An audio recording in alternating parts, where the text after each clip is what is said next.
¿Cómo consigo los lectores con ojeras que mencionaba? Pues meter todos los elementos y entrelazarlos. Que todo esté absolutamente entrelazado, que tocas un hilo y resuena en los demás, que unos influyen en los otros. Eso lleva muchísimo tiempo, muchísimo trabajo. Hay que ser muy, muy minucioso en la construcción del andamiaje de la trama. Lo que le ocurre a uno tiene influencia en lo que le ocurre a otro. Se van solapando los hilos de trama, se van sucediendo. Te permite un crescendo que tiene toda la novela. Empiezo fuerte y va subiendo sin parar hasta el final. Y hay una sucesión de giros que no te esperas, te vas sorprendiendo. Yo me leo prácticamente todas las reseñas. Has mencionado las 10.000 de Amazon. Pues yo voy a Amazon, voy a Goodreads, me leo todo lo que la gente va diciendo. Es más, soy un obsesivo profesionista, ya lo he dicho. Lo analizo todo, me hago mis cuadros, lo agrupo para ver qué es lo que más les gusta, lo que menos les gusta, para entender al lector. He llegado a alguna novela a reescribirla y republicarla. Ocurrió con La Hermandad, la volví a publicar en 2021, una novela del 2014, después de 7 años escuchando a los lectores. Un consejo diría, no hagas esto, no seas tan perfeccionista. Pero sí escucha a los lectores y sobre todo a las críticas. Si los lectores, ellos son soberanos, tienen su opinión y no pretendas que ellos estén equivocados y que tu gusto es el tuyo. Porque entonces escribes para ti mismo, que es muy legítimo. Pero entonces no pretendas publicar y que le guste a mucha gente y que se difunda y que se genere un boca a boca.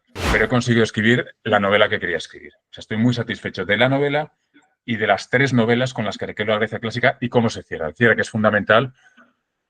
No puedo contar nada, claro, pero a mí me encanta cómo se ha cerrado la novela, no solo cómo transcurre, y cómo he conseguido cerrar, menos mal, los 15 años que llevo dedicados a la reconstrucción de la Grecia antigua.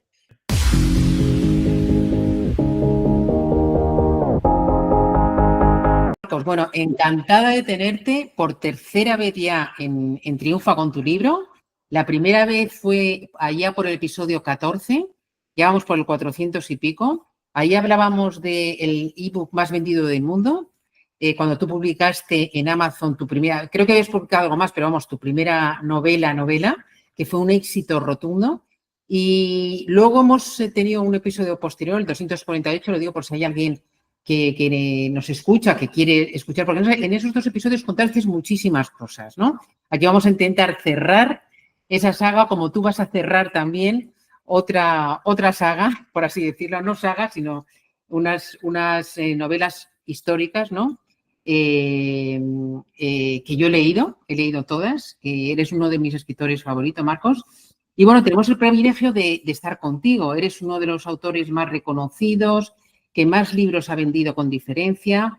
Eres autor de las novelas históricas exitosas, como es El asesinato de Pitágoras, que tiene, señoras y señores, más de 10.000 comentarios, reseñas en Amazon. O sea, es impresionante.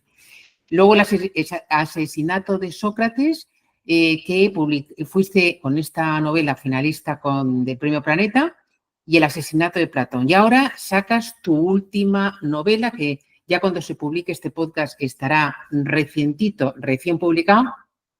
Marcos, cuéntanos, ¿nos puedes contar algo sobre esta última novela? Así para empezar. ¿O no puedes contar nada todavía? Lo primero, no he sido muy original con el título, es El asesinato de Aristóteles. Creo que se ha convertido en una marca y es una manera también de que la gente pues, se dé cuenta, de conozca los libros, por una parte de que he sacado una nueva novela y de que son unas novelas similares en el planteamiento. El planteamiento siempre es entretener y aprender con estas novelas. Son novelas con las que pretendo que la gente disfrute mucho, pretendo que la gente aprenda. Siempre digo que intento que quede claro que no me estoy inventando lo que cuento. A veces en las novelas históricas, que es muy legítimo, claro, coges un periodo histórico con mayor o menor rigor, idealmente con mayor, creas un decorado y ahí cuentas una trama entretenida. Yo quiero ir un poco más allá en la parte divulgativa. Quiero ser absolutamente riguroso, jamás modifico un solo dato y quiero ser completo, es decir, que todo lo que es relevante de la época del personaje esté en la novela, con un rigor total. Yo lo que hago es, trabajo todas las fuentes históricas, creo la trama, creo los mimbres un poco de la parte histórica de lo que quiero contar y del personaje y de su pensamiento, todo, y a partir de ahí creo una trama de ficción para mantener intriga, tensión de principio a final, que lo envuelve todo, lo conecta todo y te mantiene enganchado. Como digo, quiero divulgar, pero puesto a entretener, quiero ser el que más entretenga. Te digo medio en broma que quiero lectores con ojeras y es mi objetivo realmente, que no encuentres el momento de soltar el libro, que al final te des cuenta, ostras, aprendes un montón con este libro, pero es un libro que te va a enganchar, que te va a atrapar, que tiene todo tipo de elementos para disfrutar. Y, por supuesto, lo principal es la parte histórica, que me lo pone muy fácil, porque estos personajes y el periodo es fascinante en sí. Con lo cual, viajar al pasado y, como digo, viajar de forma rigurosa, al final, aclaro, siempre hay una carta donde aclaro la frontera entre realidad y ficción para que el lector sepa. No he viajado a un pasado que se ha inventado el escritor, que no le quede la duda, ¿no? Estás viajando a la realidad histórica, estás aprendiendo realmente lo que había y estás disfrutándolo porque es apasionante en sí y porque mete unos personajes, un nivel de ficción que, como digo, aclara al final, pero que te mantiene enganchado al principio al final. Entonces, Aristóteles, la última de las 4 novelas, Pitágoras, Sócrates, Platón, Aristóteles. Con Sócrates, Platón, Aristóteles recreo toda la Grecia clásica, de principio a final. Acaba, sabemos, con la muerte de Aristóteles, comienza el helenismo, acaba la Grecia clásica. Y lo que me centro en Aristóteles es los 2 últimos años, la parte más intensa de la vida de Aristóteles, de Alejandro Magno, de toda la época clásica. Es decir, Atenas en ese momento y toda Grecia está sometida al imperio de Alejandro Magno. Alejandro Magno ha conquistado todo. Los tiene sometidos y en Atenas se quieren rebelar, con lo cual tenemos ahí 2 movimientos muy intensos. La gente que tiene miedo a Alejandro Magno, la gente que se quiere rebelar. Y Aristóteles le dio por fundar ahí su famosa escuela del Liceo. Aristóteles fue el maestro de Alejandro Magno. Entonces Aristóteles, la mitad de la gente lo venera, es el mayor discípulo, es el mayor filósofo de la antigüedad. En la Edad Media lo conocían como el filósofo por mayúsculas. Decías el filósofo, te referías a Aristóteles. Bueno, la mitad de la gente lo considera un ser superior, la otra mitad de los atenienses lo quieren matar. Entonces, en este escenario es donde recreo esos 2 últimos años de su vida y en medio estos personajes históricos que vemos que es, de ficción, que son Prometeo, un luchador, un coloso, con un destino trágico que se cierne sobre él, y una espartana que tiene, bueno, pues obligan a casarse contra su voluntad, como ocurría en aquella época, tiene todo en contra para sobrevivir, en un entorno muy hostil, como el de la mayoría de las mujeres en la época, buscando su hueco en el mundo, y todos estos personajes se van entrelazando. Los personajes de ficción acaban envueltos en ese periodo de conmoción histórica y en los grandes peligros que se ciernen sobre Aristóteles. Con todo eso en la coctelera, pues creo esa trama, como digo, que recorro, que aprendes esos últimos años apasionantes de la Grecia clásica, que es el periodo más fascinante que hay, de estos personajes en su aspecto menos conocido. Siempre intento irme más a la persona y a lo menos conocido, en el caso de Aristóteles, y en el de Alejandro Magno. No es otra novela de Alejandro Magno, por supuesto, las campañas. Vamos a ver lo que ocurrió, lo que hizo, pero vamos a ver algo mucho más interesante, que es quién era la persona Alejandro Magno. Ahí me pongo mi gorra de psicólogo clínico, indago y quiero mostrarte que conozcas a Alejandro Magno, persona. Y luego, ¿qué tenía en su cabeza? Es decir, él no quería morirse, que yo acabara. El que había hecho cosas que no se conocen todas, es lo que muestra la novela, y qué tenía en la cabeza, qué quería hacer exactamente y cuál era su punto de vista de su imperio, del futuro, de lo que había logrado y lo que quería lograr. ¿Cómo logras, ya presentaremos más, casi no te he presentado, pero lo vamos a hacer a lo largo de la entrevista, Marcos, pero cómo consigues, que tú has estado contando varias cosas, pero cómo consigues organizar ese rigor histórico y transformarlo en tus novelas de forma que haya suspense, de forma que haya fluidez narrativa? ¿O es que la realidad supera la ficción y ya con la historia que hay es suficiente si la relatas como para que tenga suspense? Pues son las 2 cosas. Como comentaba antes, afortunadamente estoy en un periodo que es apasionante, que solo con novelarlo y novelar a Alejandro Magno, Aristóteles y su vida, y en ese entorno que te decía, ¿no? Están en una Atenas que la mitad lo quiere matar, la otra mitad lo admiran. Sin me limitar a novelar la historia ya sería apasionante. Pero la idea es ir más allá. La idea es eso, ¿cómo consigo los lectores con ojeras que mencionaba? Pues meter todos los elementos y entrelazarlos. Que todo esté absolutamente entrelazado, que tocas un hilo y resuena en los demás, que unos influyen en los otros. Eso lleva muchísimo tiempo, muchísimo trabajo. Hay que ser muy, muy minucioso en la construcción del andamiaje de la trama. Pero una vez hecho esto, te aporta un valor añadido tremendo. Estás en todo momento en vilo. Lo que le ocurre a uno tiene influencia en lo que le ocurre a otro. Se van solapando los hilos de trama, se van sucediendo. Te permite un crescendo que tiene toda la novela. Empiezo fuerte y va subiendo sin parar hasta el final. Y hay una sucesión de giros que no te esperas, te vas sorprendiendo, porque la realidad histórica te sorprende, siempre la realidad sorprende y estoy mostrando la realidad, y además en los hilos de ficción pues lo aprovecho para multiplicar todo esto, que como digo, todo se aclara al final, nunca hay duda al final de qué parte es ficción, qué parte lo ha añadido el escritor y qué parte es la realidad histórica. Entonces tenemos crescendo, tenemos las confrontaciones, tenemos los giros constantes y la manera de hacerlo es, tal como lo veo yo, es convertir el conocimiento en trama. Yo no puedo pararme en largas explicaciones, en descripciones, porque entonces sería una novela histórica, sería un libro histórico, sería un libro de texto, que en parte lo es en el sentido de que aprendes con rigor y, de hecho, empezó en Sócrates y se multiplicó este efecto con Platón. Estos libros están en libros, me lo envía gente que conozco, oye, mira, que mi hijo está estudiando selectividad y tus libros se los tiene que leer, vienen los libros de texto en institutos, en universidades, se tienen que leer los libros, por lo que comentaba antes, porque el rigor es absoluto y porque son completos, no recojo solo unos aspectos. Los aspectos más relevantes de la época y del personaje están todos en la novela. Sirven como libros de texto, pero es una novela. Está todo envuelto siempre en elementos que me permiten mantener la máxima tensión, la máxima intriga y el conocimiento siempre convertido en trama. Eso me lleva mucho tiempo, esta novela han sido 5 años, para que se me ocurra un elemento de conocimiento que es importante, tiene que estar en la novela, pero no lo voy a contar tal cual. Se me tiene que ocurrir un giro de trama que me permita mostrarlo. Tú estás viendo la vida cotidiana, has viajado al pasado, te conviertes en los personajes, en los esclavos, en los gobernantes, en los filósofos, te conviertes en todas las posibilidades que habrías tenido de haber vivido allí, lo vas viviendo. Siempre digo, yo no quiero que esto sea una lectura, ni que lo experimentes como estoy siendo testigo de algo, ¿no? Como si ves una serie de televisión, por ejemplo. Quiero que sea un viaje al pasado, una vivencia, que te emociones, que llores, que lo vivas en tus carnes.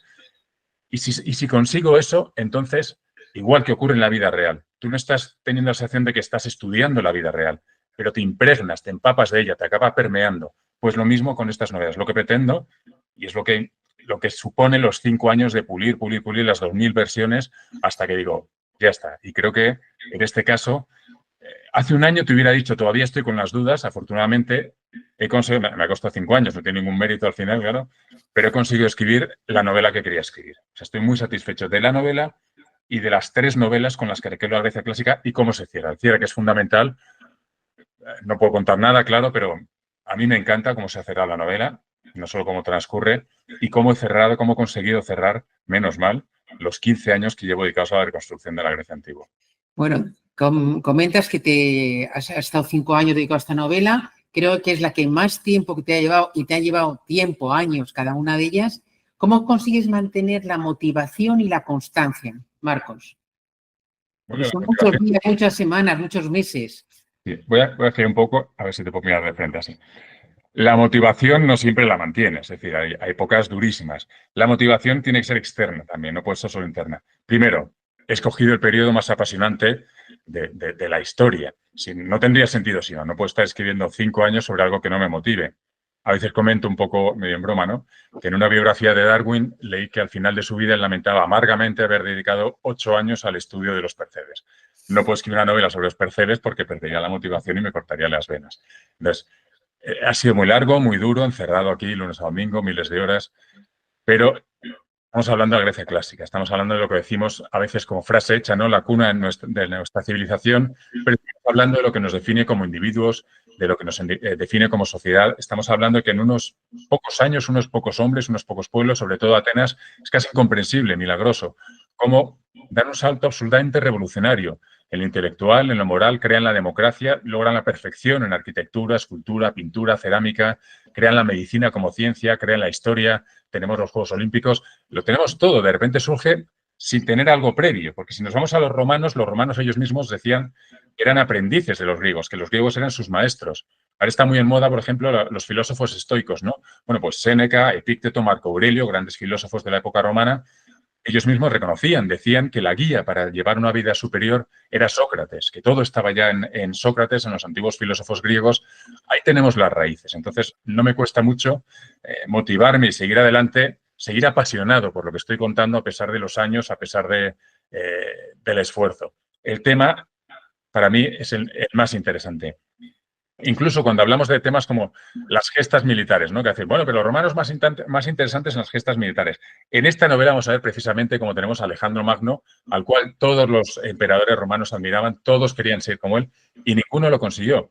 Por dar un par de datos, Alejandro Magno no solo lo consiguió, sino lo consigue con una precocidad increíble, inicia su campaña militar con 21 años, y en menos de una década, al cumplir 30 años, ya había conquistado un imperio más extenso que el Imperio Romano, que Roma en todos sus siglos de existencia, monarquía, república, imperio incluido, con el emperador Trajano lograron 5,2 millones de kilómetros cuadrados de extensión. Alejandro Magno, en tan solo 10 años, logra 5,4 millones de kilómetros de extensión. El propio Julio César, leyendo sobre Alejandro Magno, se echó a llorar y sus amigos le dijeron que por qué lloraba y decía, ¿no os parece digno de pesar que hubiera logrado tantas hazañas a su edad, a la mía, la que tenía Julio César entonces, y yo no haya hecho nada digno de consideración? Bueno, pues tenemos estos elementos, tenemos estos personajes, hablamos de la Grecia clásica, todo eso está ahí, con lo cual el tema es el más apasionante. Y luego, ¿por qué también? Bueno, pues porque este es mi modo de vida, lo cuento 1000 veces, esto empecé a hacerlo por mi hija, tengo una motivación detrás, una familia que depende realmente de mis libros y afortunadamente muchísimos lectores detrás, que lo digo, si no los tuviera, creo que no lo podría hacer, pero todos los días recibo algún mensaje, gente que está esperando las novelas. A mí me encanta el contacto con los lectores, lo fomento siempre muchísimo, lo pido, ¿no? Lo pongo en las novelas, que me escriban si tienen algo que comentar, si quieren cualquier cosa, respondo a todos personalmente. Entonces, ese sentir también a los lectores ahí es lo que me da ese toque de energía. Y una vez al año voy a la Feria del Libro, es el único momento que salgo del agujero en los años en los que estoy escribiendo. Si quieres un poquito, Marcos, para ir por partes, porque estás tocando varios temas, Sí. has ido muy por encima que cómo empezaste, por qué empezaste a escribir, por tu hija, si nos lo quieres contar un poquito, con un poco de detalle. Sí. Bueno, esto fue precisamente en el año 2009, que es cuando nació mi primera hija. Entonces yo era economista, era psicólogo clínico, trabajaba un poco en esas dos profesiones, llevaba mucho tiempo escribiendo también, bueno, me presentaba a premios, tenía alguna cosa publicada, algún premio por aquí, por allá. Nunca pensé que iba a ser escritor, esto era un hobby profesional, digamos. Pero tenía una gran novela en mi cabeza, que pensé que nunca escribiría porque requería años de trabajo. Pensé, bueno, ojalá en otra vida pudiera escribir esta novela, pero es incompatible con llevar otras profesiones. Y en ese momento, año 2009, nace mi primera hija y en el momento que nace nos dicen que tiene síndrome de Down. Entonces, recolocas un poco tu vida, te lo replanteas todo y digo, pues lo que más me preocupa ahora es el futuro de mi hija. Hice algo que parece contrasentido, ¿no? Dije, hay algo que si funciona muy bien puede ser una palanca para el futuro de mi hija, que es intentar escribir esta novela que creo que es especial, que tengo en mi cabeza, si la consigo llevar a buen puerto. Entonces, me encerré, dejé todo y me dediqué solo a escribir durante 2 años, que al final se convirtieron en 3, y fue El asesinato de Pitágoras, que afortunadamente tuvo un éxito increíble. Me pude dedicar desde entonces, primero, a crear un fondo para el futuro de mi hija y luego a seguir recreando las siguientes décadas de la Grecia clásica en ese modo, esa fórmula, como queramos llamarlo, que tanto gusta a los lectores, y en esa línea seguido, y esa es mi gran motivación realmente. Pues mi hija, no solo mi hija, sino que a partir de ahí siempre intento hablar del síndrome de Down, hay un artículo, unos vídeos y tal, unos elementos que comento en las novelas, que muchísimos lectores se meten, me hablan sobre ello también, intento divulgar y se consigue esa divulgación gracias a la capilaridad de la literatura. Y luego también hay un 10% de las novelas que destino a fundaciones de ayuda a personas con discapacidad, otra de las grandes maravillas que me ha proporcionado la literatura y que una vez más es gracias a los lectores. Todos estos proyectos, gracias al éxito, y el éxito es gracias a los lectores que están ahí. O sea que, ¿Qué edad tiene tu hija ahora? tiene 15, va a cumplir 16 este año. Los 16 años que llevo con Grecia son los 16 años bueno, pues que me marcó en muchos aspectos el nacimiento de Lucía. Ajá, bueno. Y Marcos, ¿cómo gestionas la presión que puedes tener por las expectativas que puede haber en torno a tuya tras los grandes éxitos que has tenido? Has sido finalista en el Premio Planeta, has vendido miles y miles, millones de ejemplares. ¿Te presiona esto de decir, bueno, a ver si saco esta nueva novela y no tiene el éxito tan tremendo que han tenido las anteriores, o no? Ya vas más sobre seguro. Sí, no voy sobre seguro en absoluto, y menos en mi caso, precisamente por los años que tardo en sacar una novela. Si sacas una novela cada año, te lo juegas, digamos, a una carta cada año. Que va mal, dices, bueno, pues el año siguiente a ver si va mejor. Mi última novela fueron 4 años y encima tuve la mala suerte de sacarla en pandemia. Justo coincidió el año 2020, la quería sacar en el año 2019, no llegué por este perfeccionismo obsesivo de pulir y pulir y pulir. Salía en 2020 muy pulida, pero en mitad de pandemia. Y ahora han pasado 5 años. Entonces, aunque las novelas han ido bien, aunque parece que los lectores están ahí, en la Feria del Libro sí hay mucha gente que se acerca, pero ¿hasta qué punto va a funcionar y hasta qué punto va a compensar los 5 años dedicados a esto? Es mi única fuente de ingresos, la principal fuente de ingresos de mi familia. Esto, por supuesto, que te deja unos nervios en el estómago, por la parte económica, pero por la parte también de escritor.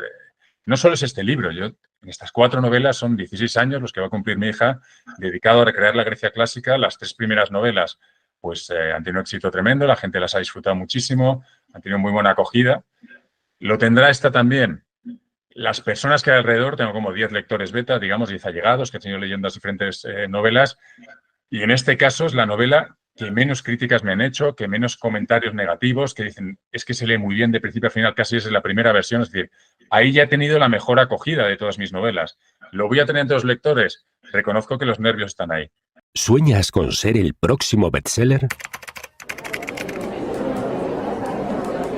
Desde Triunfa con tu libro, transformamos tus palabras en éxito de ventas. ¿Estás listo para escribir tu libro? Nosotros te guiamos paso a paso. Y cuando tu manuscrito esté listo para conquistar el mundo, ¡boom! Editatulibro.net entra en juego. Con el mejor equipo de profesionales editoriales, tu obra brillará como nunca. Correctores, maquetadores, portadistas, editores y publicistas a tu disposición. No dejes que tu libro sea uno más en la estantería. Hazlo resplandecer. Con Triunfa con tu libro y editatulibro.net, tú eres el próximo autor revelación.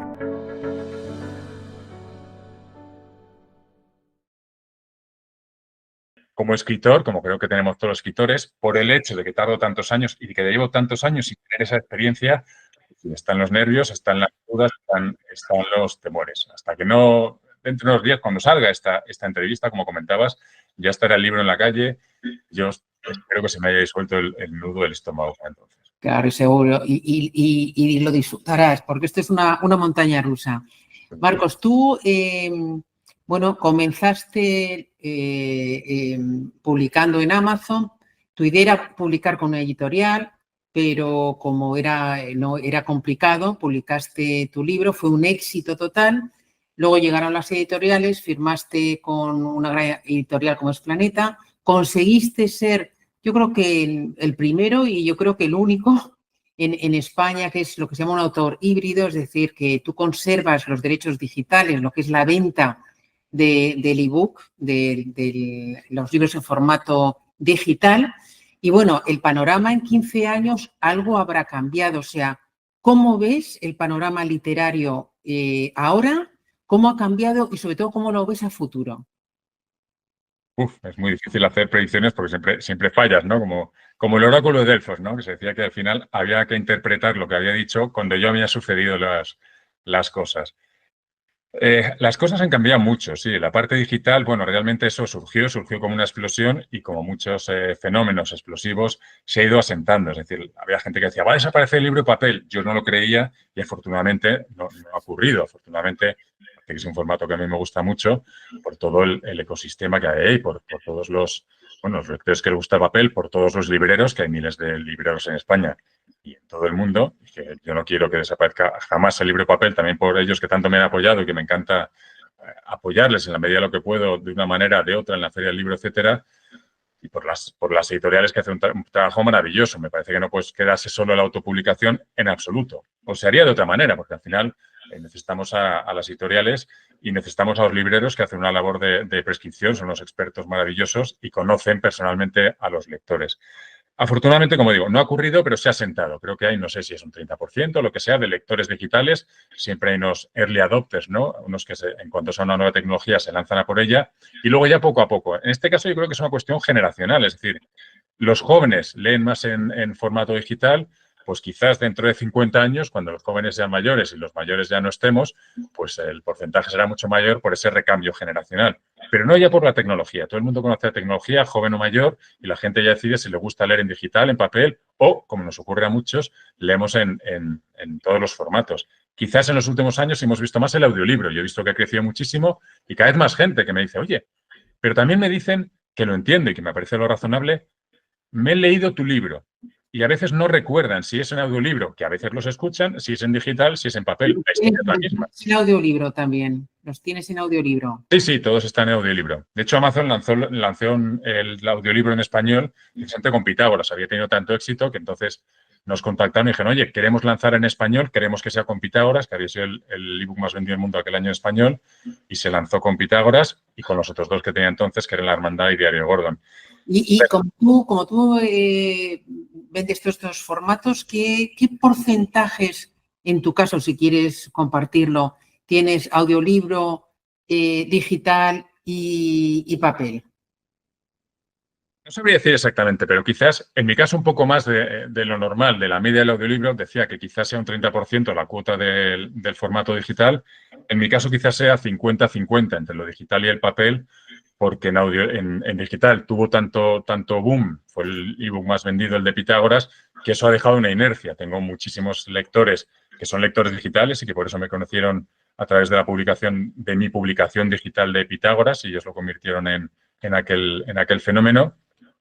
Y creo que es un 50% más o menos, y de forma estable. Yo te diría que en los últimos años no ha cambiado. Yo sí he notado una estabilidad, creo que en el mercado en general, y en mi caso en concreto también, con esa salvedad, como digo, del audiolibro, que está creciendo muchísimo, que me asombra, año tras año crece mucho. Pero el audiolibro en ese porcentaje, que sería muy poco representativo de momento. No, muy poco no. Yo diría que de la parte digital, metiendo también ahí el audiolibro, pues quizás la cuarta parte de los lectores de las novelas que se leen, no sabría cómo decirlo, de las unidades de novelas que se leen, la cuarta parte del formato digital sería audiolibro y las otras 3/4 partes sería en ebook. Y esto, como digo, creciendo mucho, y también te diré una cosa que se ha demostrado, y es que la gente que lee, que disfruta, que se sumerge en las novelas en el formato audiolibro, son lectores muy intensivos, porque dedican mucho tiempo, porque se pone a leer el audiolibro y empieza a aprovechar tiempos que tiene pues, para cocinar, o cuando pasea, o cuando va al trabajo en transporte público, es decir, periodos largos que tiene todos los días, y es gente que al final suma muchísimas horas a lo largo de la semana y de los meses dedicados a la lectura, es gente que lee muchísimo. Sí, no, y yo estoy convencida, está demostrado que es un formato que va creciendo todos los años y crece mucho, porque también partía de muy bajo, ¿no? Pero que es una cosa que va a más, como los podcasts van a más. Yo tengo un podcast hace 8 años y éramos 3, y ahora todo el mundo tiene un podcast y se escucha mucho, ¿no? O sea, que yo creo que la tendencia con el audiolibro es así. Y hablando un poco de futuro, ¿qué opinas tú de la inteligencia artificial? Como apoyo, por un lado, la escritura, y por otro lado, pues a otras cosas que pueden hacer los autores, como es la promoción o como es la redacción de, no sé, de newsletter. ¿Tú la has utilizado? La inteligencia artificial, bueno, como toda tecnología nueva, me parece fascinante, es muy interesante. Me da miedo sus peligros también. De hecho, mi siguiente novela, quizás uno de los proyectos principales que tengo, está muy en ciernes, aunque es un proyecto antiguo que quiero desarrollar, pero trata, entre otras cosas, de la inteligencia artificial. ¿Por qué? Bueno, Era muy interesante ese libro, Marcos, ¿eh? Sí, sí. Ese libro, o sea, voy a leer el de Aristóteles, pero luego si escribes algo sobre eso, de ese futuro tan cambiante que es muy rápido, o sea, porque de aquí a nada, pues van a ir pasando cosas muy rápido, ¿no? Pero bueno, no te quiero interrumpir. Sí. No, lo está revolucionando completamente. Si lo escribo, como en todas mis novelas, traten del tema que sea, divulgado sobre neurociencia, divulgado sobre historia, filosofía, sobre cualquier tema, siempre va a tener ese componente divulgativo, rigor lo más alto posible, y moral. A mí la cuestión moral, que reflexionemos, ¿no? Estimular siempre el pensamiento crítico, el pensamiento moral, que es lo que nos enseñan estos grandes maestros de los que he tratado, me parece fundamental, sobre todo hoy en día, me parece fundamental en los grandes cambios y en cosas como estas, ¿no? Que dependen de unas pocas personas, que no está controlado, que no puedes controlar, no puedes poner puertas al campo. Entonces, más vale que seamos los usuarios también los que lo conozcamos bien y los que nos cuestionemos bien las cosas. Me da miedo la inteligencia artificial porque habla de una forma absoluta, sabe de todo, te da respuestas firmes, que luego le cuestionas y dices, tienes razón, esto no es así, tienes razón. Yo he conseguido que te diga directamente, me lo he inventado y no debería hacerlo, y esto es muy peligroso. Y lo dicen. Y que estamos creando una posverdad, una verdad que la mayoría de la gente cree, que no se cuestiona y que no es cierta. Lo estoy generando. Es decir, le pregunto sobre documentación histórica, que no encuentro un dato en un momento dado, la tengo toda digitalizada, pero a veces no encuentras un dato, y se lo inventa y te dice, no, esto está en Curcio, capítulo 5, libro. Digo, no puede ser. Dame el texto. Y te lo dan con el formato que dices, sí, parece Curcio, el historiador Curcio, pero no puede ser. Y al final encuentras el dato y dices, no es cierto, pero si Curcio no narra justo esas décadas que tú... Ah, es verdad. Y te acaba reconociendo, me lo he inventado para satisfacerte, porque es lo que hace. Hay que tenerlo muy claro. Estamos confundidos, la gente de nuestra edad, sobre todo, tiene muy claro Asimov, ¿no? Las leyes de la robótica. Lo primero, jamás un robot, una inteligencia artificial, podía hacer daño a un ser humano, ni por activa, ni por pasiva, bla, bla, bla. No existe. Las leyes de la robótica no existen. Dábamos por hecho que sería así, que cuando surgieran inteligencias artificiales estarían al servicio del hombre y su regla número 1 sería no dañar a un hombre. Ahora no es así y ni siquiera tienen como regla seguir la verdad. Busquemos la verdad, busquemos el conocimiento. Tampoco. Lo que buscan es la satisfacción del usuario para lograr una mayor adherencia y un mayor número de clientes para la empresa que las ha creado. Entonces, por supuesto, manejan mucha información, son muy útiles, pueden pensar muy rápido, pueden buscar muy rápido, pero su objetivo a la hora de crear lenguaje, que no son más que generadores de lenguaje, son inteligencias generativas, no son consciencias, no lo son. Lo que intentan es que tú estés satisfecho. Entonces, normalmente la gente no se da cuenta porque es muy sutil, son matices a veces difíciles, a menos que seas un experto del tema, que se están inventando las cosas y a veces diciendo otras cosas peligrosas. El otro día, como mucha gente, lo utilizaba estaba hablando en unas cuestiones médicas, indagando, reflexionando, y me estaba haciendo unas sugerencias que yo al final me chocaba, con lo cual busqué estudios por mi cuenta fuera de las inteligencias artificiales, y la que diciendo, oye, me está diciendo exactamente lo contrario, me está sugiriendo un fármaco que lo que produce es el efecto contrario como efecto secundario. Es peligroso, no es... Ah, tienes razón, me he confundido al interpretar un estudio no sé qué. Es lo contrario de lo que estaba diciendo. Lo reconoce ya, pero si no lo busco yo, y encima me da por hacerle caso, que jamás habría que hacerlo, por supuesto, fuera de los médicos con temas de medicina, pues te acaba diciendo lo contrario. Me da miedo para eso, pero respondiendo a tu pregunta, la utilizo para buscar documentación, que siempre contrasto, la utilizo para estructurar información. Para el siguiente proyecto, por ejemplo, llevaba años tomando notas, pues tengo 100 páginas de Word de notas densas, se las meto, le digo, hazme un resumen de mis propias notas, para que yo mismo empiece a ordenar en la cabeza. Y en 2 segundos me ha hecho un resumen, me lo ha ordenado. Para eso es muy útil. Afortunadamente, entre comillas, para mí como escritor, hoy en día no puedo escribir literatura, no hace nada que se parezca a buena literatura, lo he intentado por probar o en traducción, en cosas pequeñas, no.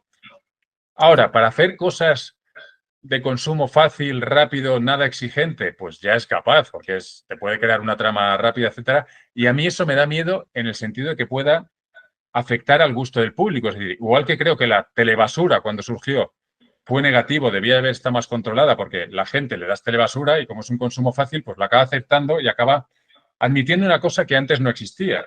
Si hablamos de programas que había antes de reflexión, etcétera, hoy no existen también porque las propias cadenas de televisión han ido moldeando el gusto del público. La inteligencia artificial permite la creación sin ningún tipo de rigor ni exigencia de pseudoliteratura. Si le empiezas a dar eso a la gente va a consumir eso y va a decir, pues esto me entretiene, ¿para qué me vas a dar más? Eso a mí como escritor sí me da miedo, que la gente recurra a eso y que estemos rebajando el nivel de rigor en la creación literaria. Yo creo que precisamente la inteligencia artificial a los autores nos puede ayudar a sacar mejores versiones de nuestro libro. O sea, si tenemos un superasistente que nos hace mucho trabajo, sabemos orientarle bien, sabemos preguntarle bien, sabemos muy bien lo que queremos, porque si no sabemos bien, pues nos va a dar cosas que van a ser muy, muy promedio. Yo creo que nos puede ayudar a mejorar todo en general, pero sobre todo que la inteligencia artificial nos va a afectar a todos cada vez más y en muchas cosas para bien, ¿no? Pero vamos, que volviendo a tu libro, me encantaría que escribieras algo de esto porque se presentan problemas filosóficos tremendos, por supuesto, éticos. ¿Qué vamos a hacer si mucha gente pierde su trabajo o no tenemos que trabajar? ¿Qué va a pasar con la renta esta que dicen universal para todos? ¿Qué va a pasar que dentro de nada vamos a tener robots humanoides que nos van a hacer diagnósticos de medicina, que nos van a ayudar a la gente mayor en casa? O sea, hay tantas cosas que van a cambiar y tantas cosas que nos tenemos que plantear que se nos van a venir encima, que me encantaría, Marcos, que escribieras un libro sobre este tema, que además no lo hay y yo lo busco desesperadamente, te lo digo, libros o películas y tal, porque me parece muy interesante. Pero bueno. Un próximo proyecto posible. Estoy dando vueltas a varios. Tengo que hablar también de guiones y demás. Bueno, ya veremos en qué me centro, pero primero en recuperarme. Esto física, mentalmente y familiarmente ha sido muy duro y ahora yo a recuperar tiempo con mis hijos y a recuperar un poco la salud perdida. Te tomas un descanso después porque viene la Feria del Libro de Madrid, que es del 30 de mayo al 15 de junio, este año 2025, y tú estás ahí perenne los 17 días, ¿no? Sí, yo creo que me convirtió como en el hombre feria. Esto tiene un poco su origen. Siempre me ha gustado la feria, siempre he vivido cerca del Retiro, de niño iba siempre ahí con mis padres a por el último Asterix. Entonces, para mí es muy especial la feria. Cuando fui escritor hace 13 años empecé a ir a la feria al otro lado de la caseta. A mí me encantó y me sigue haciendo la misma ilusión. Yo lo sigo disfrutando igual. Y yo que de verdad disfruto mucho el trato con los lectores, pues para mí es una maravilla. Para mí es la mejor feria del mundo porque es muy cercano, estás muy cerca de los lectores durante mucho tiempo y sin prisas, ¿no? Son, bueno, de mañana a noche durante 17 días, pues fantástico. Y esto, mi locura, empezó hace 4 años. Cuando voy un día, un martes, a un médico, pues voy cruzando el Retiro porque justo me venía de paso y veo que hay un montón de gente en la feria. Digo, esto no es lo normal, después de la pandemia, el año siguiente. Entonces, tenía los libros en una caseta porque iba a firmar el fin de semana. Entonces, me acerco y digo, oye, ya que tenemos los libros, veo que hay gente este martes por la mañana, vengo por la tarde a ver si hay gente con la que hablar y firmar unos libros. Oye, fui por la tarde, pues firmé 15 o 20 aquella tarde. Oye, voy el miércoles por la mañana. Total, que fui miércoles mañana, tarde, todos los días, todas horas, y acabé dedicando más de 1000 libros aquel primer año 2021. Y dije, bueno, esto es una maravilla. A un ritmo más lento que otros años, y yendo todos los días, no es lo mismo que el fin de semana, pero a mí, que ya vivía encerrado escribiendo ya este libro, dije, me ha dado un soplo de aire fresco, que esto es lo que yo ya estoy esperando el año que viene. Ya casi lo marqué en el calendario, esperar a que llegara la feria. Y de verdad que ese contacto que me viene tan bien, cuando estoy en las etapas más duras de la escritura, el decir, bueno, en la siguiente feria, no pienso solo mi siguiente libro tendrá acogida, estarán ahí los lectores. El primer test es cada feria, digo, y en la siguiente feria se acordarán de mí. Entonces, ir y al siguiente año, pues al final fueron en 2022, 1.300 libros dedicados. El 2023, 1.500. El año pasado, 2024, fueron 2.000 libros, con lo cual veo que cada vez hay más gente que se acostumbra a verme, ¿no? Que ya me llama el hombre feria, siempre estás aquí, eres un valor seguro, tus asesinatos, lo que más que dicen, ¿cuándo sacas el siguiente libro? La feria se ha convertido en algo muy especial para mí, como escritor y como persona. Si me da la vida es como las vacaciones maravillosas que haces una vez al año. Por supuesto, es una agotadora, se acabo con contracturas, que no hay físico que me las quite, pero es un momento para mí maravilloso. Y después de 4 años de vivir una feria creciendo, como digo, cada vez con más gente que me va envolviendo, que me va acogiendo, que me va dando esa energía, este año que tengo novedad, espero que no sea el año en que se hayan olvidado de mí, sino que sea al revés, ¿no? Que sea el año en el que haya más gente, en el que disfrute también, después de 4 años de estar ahí sin libro, de por fin poder responder por él. Llevo 3 años diciendo, creo que el año que viene, y luego nunca lo cumplo porque sigo poliendo. Este ya sí, ya está el libro y lo voy a tener para la feria, que por un momento pensé, no llego, y he llegado justo la semana antes de la feria, es cuando el libro tiene la publicación, 21 de mayo, la feria empieza el 30, con lo cual, voy con el libro calentito y espero que la gente se acuerde de mí y disfrutarlo muchísimo como lo he disfrutado todos los años. ¿Y tienes, Marcos, alguna anécdota de algún lector, alguien que se haya acercado a ti esos días de feria, que te ha contado alguna historia, alguna cosa curiosa? Bueno, hay de todo tipo. Las más maravillosas son la gente que llega absolutamente apasionada. Yo reconozco que el primer año, por ejemplo, que me llega un hombre curtido, mayor, y viene como temblando con los ojos llorosos, y digo, ¿qué le pasa a este hombre? Tiene una desgracia, ¿no? Y es de la emoción de estar hablando contigo, que siempre digo, es un poco irreal, ¿no? Porque te están viendo una fachada exterior que no existe. Hay una frase que metí en un par de libros, que un ídolo es una persona común recubierta de admiración ajena, ¿no? Es esa capa externa falsa, que no te pertenece a ti lo que están viendo. Pero me gusta mucho porque cuanto más emocionados vienen ellos, más emoción te transmiten. Y tú intentas volcarte en ellos y es un juego de suma positiva. Cuanto más les das, más recibes y al revés. Con lo cual, lo que yo recibo en la feria es infinito. E intento alimentar eso. Cuando viene, por ejemplo, un grupo de jóvenes, me encanta cuanto más jóvenes. Mi amiga quiere escribir y la amiga toda vergonzosa a 3 pasos de distancia. Entonces, poder decirle, oye, que venga tu amiga, que se meta en la caseta, que esté un rato conmigo teniendo la experiencia de lo que es este lado de la caseta, ¿no? Que me ayude con los libros, que estemos un rato firmando libros juntos. Pues esa persona, supongo que le parecerá una experiencia que no se olvidará, ¿no? Eres uno de sus escritores favoritos, tienes esa experiencia. Yo lo pienso, ¿no? Imagínate que Ken Follett, que me encantaba en su época, cuando sacó en el 89 Los Pilares de la Tierra, si hubiera ido a verlo, me hubiera metido en la caseta para estar con él, pues me hubiera parecido maravilloso. Entonces, poder hacerlo yo, que no solo no me cuesta, sino me aporta mucho más. Es unos momentos que yo disfruto viendo a esa persona tan contenta, increíbles. Pues eso es para mí la feria, una sucesión continua de momentos especiales. Como otro tipo de anécdotas, pues el año pasado, por ejemplo, se acerca una persona y me dice, se queda un rato tocando los libros y ya me dice, tú sabes que son la misma persona. ¿Yo qué? Sí, tú lo sabes. Y ya me di cuenta que estaba refiriendo a Sócrates, Platón, Pitágoras, tú has visto, ¿no? Que por lo que piensa, por lo que tal, y esa persona estaba convencida de que era un inmortal que había ido volcando sus enseñanzas a lo largo del tiempo. Esto te lo encuentras sin parar. 2 años antes, una persona que llega y se pone a hablar conmigo y parecía como una persona muy culta, me empieza a hablar de física teórica relacionada con los libros, empieza a dialogar con él, pero yo veía que había algo raro.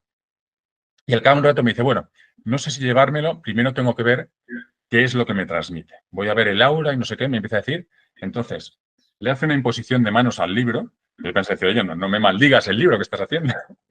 Y de repente hace, ¡ah! Como si se asustara, da un salto para atrás y se va corriendo. Pues ese tipo de cosas que son muy curiosas, pues te ocurren siempre en Cafre. Ves mucha gente, hay gente de todo tipo, pero incluso en ese caso, pues no es nada, es algo curioso más que otra cosa. Como digo, para mí la feria no es más que una sucesión, afortunadamente muy numerosa, de momentos fascinantes, únicos.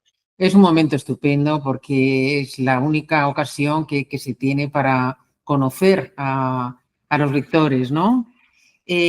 Marcos, el año pasado hiciste una experiencia muy curiosa y yo creo muy interesante, que es organizar un viaje a Grecia a los lugares en los que se desarrollan tus novelas o algunas de tus novelas. Y te ibas con un grupo, me imagino que la mayoría eran lectores tuyos. Cuéntanos esta experiencia. Pues sí, esto fue un poco ahondando en la experiencia de tener esa relación con los lectores. Me gusta mucho cuando me escriben y yo les intento dar explicaciones pues, detalladas. No me limito al trámite, ¿no? Sino que intento ampliar su experiencia y que disfruten, ya que se toman la molestia de leer el libro, de anotar las dudas que tienen, de transmitírmelas, pues siempre he buscado hacer esta experiencia lo más rica posible, esa interacción entre el escritor y el lector. Y la Feria del Libro era el máximo exponente. Digo, esto va a ser el 5º año seguido, yendo los 17 días desde que abren por la mañana hasta que cierran por la noche, y se me ocurrió, en un viaje a Grecia, en los que hago un poco de investigación y demás, empecé a pensar, ¿dónde iría o qué les gustaría ver a los lectores? Ya lo vi un poco en el modo... Tienes siempre el cerebro un poco extendido como escritor. Yo cuando estoy escribiendo siempre estoy, no. La mitad del cerebro soy escritor, la otra mitad soy lector. Intento verlo con objetividad, ¿no? Palabras que pongo yo, intentar verlas como si las viera el lector por primera vez. ¿Qué está ocurriendo en su cabeza? Consigo que lo visualice, consigo que se emocione, consigo que se comprenda, consigo generar una expectativa, la intriga, la emoción. Pues con esa dualidad que estás siempre viviendo como escritor y como lector, me ocurrió sobre todo en aquel viaje de hace 2, 3 años. Estuve 10 días recorriendo toda Grecia con mi mujer y cuando volví ya tenía la lista de dónde me gustaría llevar a los lectores y programé aquel viaje. Sin saber si lo haría o no lo haría. Lo estuve dando vueltas, estuve hablando con gente que hacía también viajes, pero no lo tenía muy claro. Y casualmente, como no podía ser de otra manera, en la Feria del Libro llega una persona y me dice, oye, soy un director de esta agencia de viajes, tú eres la referencia en literatura en Grecia, tienes que hacer un viaje de autor. Nos encantaría ir contigo a Grecia. Y digo, mira, pues es que hace unos meses he estado y sería exactamente este. Este es el viaje exactamente que yo creo que disfrutarían más los lectores. ¡Ah, qué maravilla! Nos sentamos, nos pusimos rápidamente de acuerdo. Mi gran duda era, llevo 3, no sé si lleva entonces 3 años y medio desaparecido, vengo a la feria, pero yo no publico ni nada. Yo no sé si alguien primero se va a enterar y si van a querer venir. Pero oye, afortunadamente lo comuniqué, puse un mensaje en redes sociales, otro por aquí, y se apuntaron 26 personas a aquel viaje. Wow. Y el año pasado nos fuimos 5 días a Grecia con esas 26 personas de todo el mundo. Vinieron de México, vinieron de Perú, vinieron de toda España. Y fue un viaje increíble. Fue como la experiencia de la feria, pero elevada a la máxima potencia. Una intensidad en las relaciones y entre ellos es gente que comparte, no es gente que se va de viaje junto porque se apunta al mismo grupo. Es gente que está compartiendo el ser lectores apasionados de mis libros, el querer conocerme, el querer estar conmigo en esos viajes. Yo me vuelco más todavía, si se puede, que en la feria en ellos. Es decir, no voy a echarles charlas, yo voy a vivir con ellos, voy a comer, a cenar, a estar, vamos. En el avión no me siento, estoy todo el tiempo porque quiero hablar con ellos, quiero que aprovechen la experiencia y aprovechar la mía, que para mí estar esa intensidad, esa experiencia a fondo con lectores también es muy enriquecedora. La gente que viene, mis libros también son libros muy especiales, son libros que quien viene son apasionados del conocimiento, de la historia. Y, por supuesto, se conocen mis libros al dedillo, que me hacen unas preguntas a veces complicadas.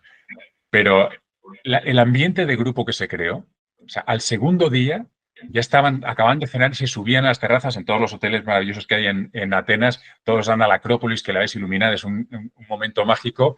Y se subían arriba, se ponían música, se ponían a bailar, a hacer lo que fuera. Se creó un ambiente desde el primer día que era como si fuera un grupo de antiguos compañeros de instituto que se reúnen. Entonces, crearon un grupo que ellos lo llamaron Los 26 de Marcos Chico, de WhatsApp, siempre están en comunicación, han creado una fanpage. En la Feria del Libro, por darte un dato de este año, han organizado una comida, que yo voy a ir para comer con ellos, y de los 26 vienen 22, vienen hasta de México para estar en esta comida, para reencontrarse. Tienen unas ganas de verse ellos, no de verme a mí, que espero que también, sino de verse ellos, ¿no? Por el buen ambiente que se creó. Hasta tal punto fue que dije, fui con dudas, dicen, buah, y además lo duro que es, yo tengo insomnio crónico, no sé si voy a aguantar el viaje en sí. Me dieron tal energía que me da igual no dormir, que dormí 2 horas diarias, y salí con la decisión, que pensaba que quizás no desde al principio, de repetir el viaje, ¿no? El año que viene lo repito y creo que lo voy a repetir indefinidamente este viaje. Cada año me voy a Grecia con el grupo de lectores que se quieran apuntar. Y este año no solo Grecia, sino que he montado un viaje a Sicilia, que es escenario también de Sócrates, sobre todo de la novela de Platón, escenarios de novela en Sicilia, en Siracusa, etcétera. Y también porque los propios viajeros del año pasado dijeron, el año que viene queremos volver a irnos contigo, queremos volver a reunirnos, volver a hacer este viaje, pero no vamos a hacer el mismo a Grecia, monta otro. Bueno, pues será el de Sicilia. Entonces, la mayoría de ese viaje ya se van a apuntar al de Sicilia y quien quiera apuntarse. Con lo cual, este año tengo el de Grecia, escenarios típicos de mis novelas, el mismo que hicimos el año pasado, y me voy a ir también a Sicilia, me voy a ir en octubre. Semana de descanso y semana. Y espero que esta experiencia, que sea tan, que por qué no va a serlo, ¿no? Pues tan fascinante como fue la del año pasado, y seguir dedicándome ya a eso, dedicarme a los libros y dedicarme a viajar con lectores. Qué bueno, cómo une el tener una afición a un tipo de libro, ¿no? O sea, cómo el que tú leas, no sé, novela histórica, probablemente, pues eso, tienes unas inquietudes, los lectores tienen unas inquietudes muy parecidas, ¿no? Y eso hace que haya una conexión que además está el valor añadido, que está desarrollado en un sitio tan espectacular como Grecia, ¿no? Y luego ir con el propio autor es una pasada. Yo cuando lo vi me pareció una idea, y además es que coincidía que yo prácticamente estuve en Grecia no sé si unos días antes, unos días después de estar tú, y ahora en Sicilia, porque vi que también se anunciaba, me parece que es en Pangea, también casi vamos a coincidir que voy a estar por allí, no sé si antes y después, pero de verdad que me has abierto, yo creo, un camino para muchos otros autores que puedan hacer este tipo de experiencias con los lectores, que me parece, vamos, apasionante, y lo que has contado todavía más, ¿no? De la conexión que ha habido y lo bien que lo habéis pasado. Sí. No sé si quieres añadir alguna cosa más sobre todo, vamos a dirigirnos, has hablado mucho a los lectores, a autores que estén, bueno, pues como tú, pero bastantes pasos atrás, ¿no? ¿Qué consejos les darías para, bueno, pues para triunfar como tú has triunfado, poder vivir de la escritura, poder vivir de tu pasión, con esfuerzo, por supuesto? Cada libro, cada novela te lleva años, aunque los disfrutas, pero ¿qué consejos les darías, consejos prácticos que les valgan para bueno, pues para escribir y publicar y poder vivir de esto, que es difícil? Consejos es difícil, porque tampoco los tengo para mí. Los que me doy a veces no los cumplo, ¿no? Yo desde luego diría, busca un equilibrio en tu vida, ¿no? No puedes estar tan volcado en la escritura. Yo diría, no escribas para tener éxito, porque entonces lo vas a disfrutar menos. Se va a convertir solo en un trabajo, se va a convertir en una presión, se va a convertir en lo que no quieres y no debería ser la escritura. La escritura tiene que disfrutarse. Como el primer libro, lo primero que escribes, que es maravilloso, que te quedas, bueno, te recorre un escalofrío todo el cuerpo durante un minuto. Eso debería ser siempre así. Entonces, escribe por eso. Luego, además, si consigues lo otro, es decir, una vez que has terminado tu obra, trabájala, intenta que llegue a muchos lectores, pero escribe disfrutándola. Si no, escribir es una pesadilla. Escribir es durísimo. Escribir de verdad, queriendo alcanzar lo máximo con tu obra, queriendo tener la mejor versión posible de la obra que quieres hacer, esto requiere muchísimo esfuerzo, muchísima revisión, mucha concentración. no es un trabajo fácil. Hay una idea romántica del escritor, pero yo de verdad, los últimos meses, por ejemplo, desde el verano pasado, mira, voy a contar una anécdota. Mi mujer igual me mata si la oye. En casa seguimos teniendo el árbol de Navidad. Estamos en mayo. ¿Por qué? Porque yo desde el verano del 2024 hasta bien pasada la Navidad, hasta marzo, he trabajado todos los días de lunes a domingo. Todos. No he tenido Navidad, no he tenido ni un momento de descanso. Normalmente jornadas de 16 horas. Entonces, cuando me dijeron, oye, vamos a quitar el árbol de Navidad, digo, no, porque yo no he tenido Navidad. Ni Navidad, ni otras muchas cosas, ni cumpleaños, ni nada. Es en diciembre, digo, ahora voy a celebrar mi cumpleaños, la Navidad, vamos a hacer las 1000 cosas que he hecho con los hijos, vamos a irnos todos los fines de semana, los puentes, vamos a jugar todas las tardes al party, a esto, al otro. Ahora quiero recuperar la vida que no he tenido. Un libro, si te vuelcas en él, te puede quitar la vida. Más vale que te esté aportando muchísimo y que luego lo puedas equilibrar. Luego ya, consejos prácticos, yo diría. De las cosas que mejor me han venido y que he oído a otros escritores, lo he puesto en práctica y he desarrollado esta experiencia práctica con los años que me viene muy bien, es coge perspectiva de tu obra. No te sirve nada hacer una obra y repasarla. Distánciate de ella, que digamos tu memoria a corto plazo se olvide de ella y entonces la puedes leer otra vez con ojos frescos. Si la lees 10 veces seguidas, dices, no veo un retoque posible. Si pasan unos meses y la vuelves a leer, se te ocurren 2000 cosas. Ves problemas de estructura, de personajes, de coherencia, de todo, no solo de estilo. Entonces, aunque siempre tenemos prisa y queremos mandarla y publicarla y en Amazon la puedo publicar dándole un botón y mandarla ahora a todos los agentes, todas las editoriales, yo diría, si acabas de escribir una obra, déjala que repose y repásala. Eso uno. Y luego no solo con tus ojos, con los ojos de otras personas de tu alrededor, otras personas que lean, idealmente, que sean buenos lectores, idealmente relacionado con lo tuyo, pero sobre todo personas que no te vayan a halagar, personas que sean capaces de ser duros contigo. Y huye de los halagos. Es muy fácil buscar los halagos. Es muy fácil que si nos dicen dos cosas de nuestro libro, digamos, la crítica es que no lo ha entendido bien y el halago es verdad, es que mi libro es muy bueno. Es una tendencia natural, una tendencia a proteger nuestro ego, una tendencia de supervivencia, ¿no? De nuestra autoestima. Y tenemos que buscar exactamente lo contrario como escritores. Los halagos, ¿de qué me sirven los halagos? Yo no voy a mejorar un libro si me dicen, esto me ha gustado mucho y esto y esto y esto. Hombre, está bien que si muchos lo dicen, dices, vale, este es un punto fuerte, no lo voy a retocar, te haces consciente también del gusto del lector que tienes que hacerte. Yo me leo prácticamente todas las reseñas. Has mencionado las 10.000 de Amazon. Pues yo voy a Amazon, voy a Goodreads, me leo todo lo que la gente va diciendo. Es más, soy un obsesivo profesionista, ya lo he dicho. Lo analizo todo, me hago mis cuadros, lo agrupo para ver qué es lo que más les gusta, lo que más les gusta, para entender al lector. He llegado a alguna novela a reescribirla y republicarla. Ocurrió con La Hermandad, la volví a publicar en 2021, una novela del 2014, después de 7 años escuchando a los lectores. Un consejo diría, no hagas esto, no seas tan perfeccionista. Pero sí escucha a los lectores y sobre todo a las críticas. Y sobre todo cuando no es uno, cuando coinciden varios, no puedes estar, y es una tendencia que tenemos los escritores al principio, ¿no? Cuando tenemos menos experiencia, decir, bueno, no lo he entendido o buscar la explicación. Esta crítica es porque no puedes estar en el hombro de cada lector. Si los lectores, ellos son soberanos, tienen su opinión y no pretendas que ellos estén equivocados y que tu gusto es el tuyo. Por entonces escribes para ti mismo, que es muy legítimo. Pero entonces no pretendas publicar y que le guste a mucha gente y que se difunda y que se genere un boca a boca. Si lo que quieres es agradar al público objetivo, no a todos, cada uno busca un poco su público, tiene un tipo de novela o de relato. De verdad, busca la crítica constructiva y huye del halago. Huye del halago, no es que lo escuches, huye de él. Quien te va a decir es maravilloso, casi no le des tu obra a leer. Dásela a quien te critica de forma constructiva. Perfecto. Pues muchas gracias, Marcos. Para terminar la entrevista, bueno, luego, si no te importa, a lo mejor nos pregunta alguien del Club de Autores alguna pregunta así en privado, pero para terminar la entrevista, ¿me recomendarías entrevistar a alguna persona para este canal de Triunfa con tu libro que va dirigido a autores y escritores? ¿Se te ocurre alguien?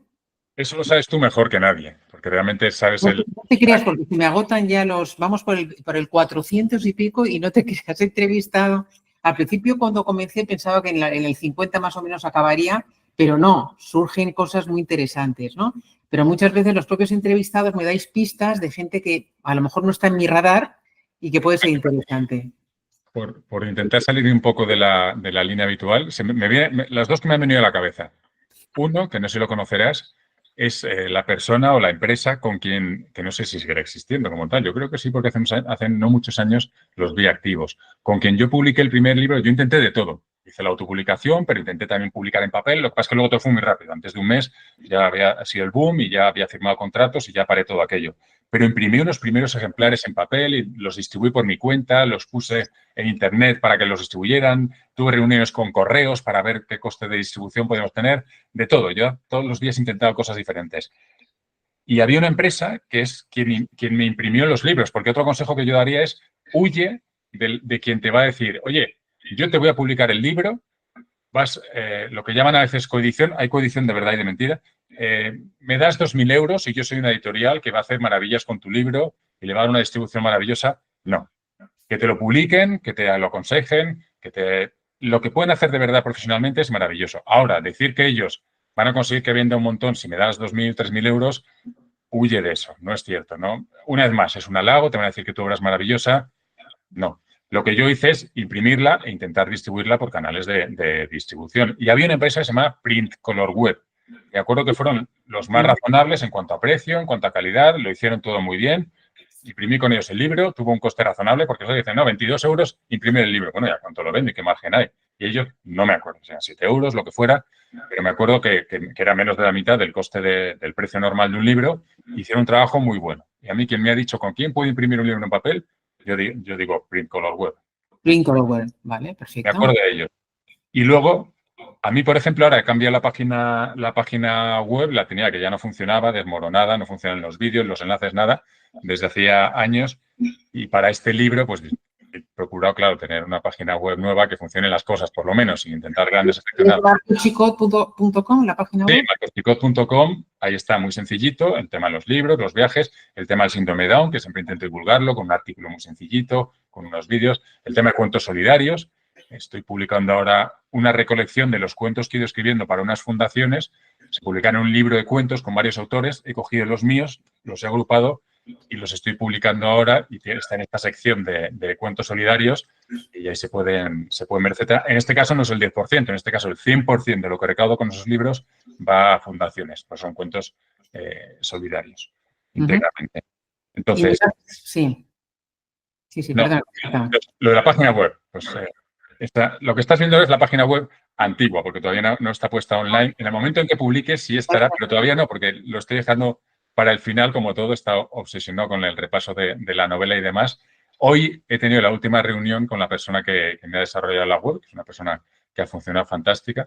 Estoy de forma estupenda. Estoy muy contento con su trabajo, la verdad. Creo que es una de las cosas que diría a un escritor o a alguien que ya empieza a llegar a un público, que quiere llegar a un público de una forma profesional. Tienes que tener un escaparate para mí. Las redes sociales también, pero tu escaparate, creo, como escritor, que es la página web donde tienes que dar la información básica. En mi caso, además, como tengo ese componente divulgativo de experiencia inmersiva con mis libros de viaje al pasado y de perfeccionismo excesivo, pues intento aumentar, ampliar la experiencia de los lectores y cuando acaban la novela, en mi web hay una sección para cada novela donde hay explicaciones, hay imágenes, de los escenarios de la novela los puedes ver ahí también, hay vídeos, bueno, un montón de material complementario más allá de la propia novela y decir lo que es. Entonces, entrevistar a una persona, un experto en desarrollo de páginas web y si tiene mejor experiencia con escritores, pues diría que puede ser un punto de vista un poco diferente que puede ser muy interesante también. Bueno, perfecto. Pues muchas gracias, Marcos. Nada más, muchísimas gracias por estar otra vez aquí, Marcos. Te deseo todo el éxito en la feria del libro, que sé que lo vas a disfrutar. Tiene que ser agotador, pero como tu viaje también a Grecia, el que vas a hacer a Sicilia, agotador, pero tiene que ser muy reconfortante. Y nada más, un abrazo fuerte y bueno, me alegro un montón de todos esos éxitos que tienes porque te lo digo y te lo digo de corazón, eres uno de mis autores de cabecera. Yo el libro que sacas, libro que leo porque me encanta. Muchas gracias por seguirme con los libros, muchas gracias por las entrevistas. Además, llevamos ya muchos años desde que hicimos la primera, muchos años juntos, muchos años contactando además por otros medios también. O sea que encantado de estar una vez más aquí contigo. Gracias. Muchas gracias, Marcos.